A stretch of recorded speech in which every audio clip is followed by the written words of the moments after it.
बहुत समय पहले श्रीमद् भागवत महापुराण में एक महान राजा का वर्णन आता है, राजा भरत। उन्हीं के नाम पर इस भूमि का नाम भारत पड़ा। राजा भरत अत्यंत पराक्रमी, धर्मात्मा और न्यायप्रिय थे। उनका राज्य विशाल था, धन संपत्ति की कोई कमी नहीं थी। प्रजा उन्हें पिता समान प्रेम करती थी। लेकिन उनके हृदय में संसार से भी ऊंची एक खोज थी, परम सत्य की खोज। जब उम्र बढ़ी, राजपाट अपने पुत्रों को सौंपकर वे जंगल में तपस्या करने चले गए। उनका मन केवल भगवान में लगने लगा।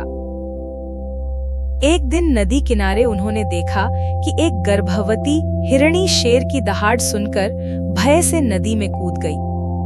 उसी समय उसने एक छोटे हिरण को जन्म दिया, लेकिन स्वयं प्राण त्याग दिए। राजा भरत का हृदय करुणा से भर गया।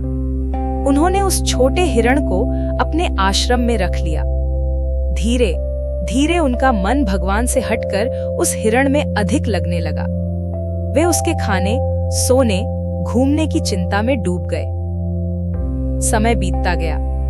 अंत समय में भी उनका मन भगवान में नहीं, उसी हिरण में था। कहते हैं कि मृत्यु के समय मन जिस भाव में होता है, अगला जन्म उसी के अनुसार मिलता है। इसी कारण अगले जन्म में राजा भरत ने हिरण योनि प्राप्त की।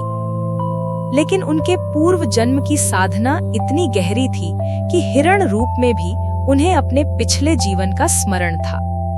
वे संतों के आश्रमों के पास ही रहते और संसार से दूर रहते। उसके बाद अगले जन्म में वे जड़ भरत के रूप में जन्मे। इस बार उन्होंने संसार के मोह से पूरी तरह दूरी बना ली।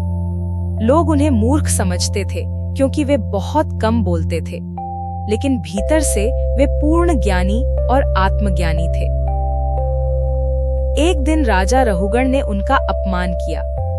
तब जड़ भरत ने आत्मा और शरीर का गहरा ज्ञान दिया।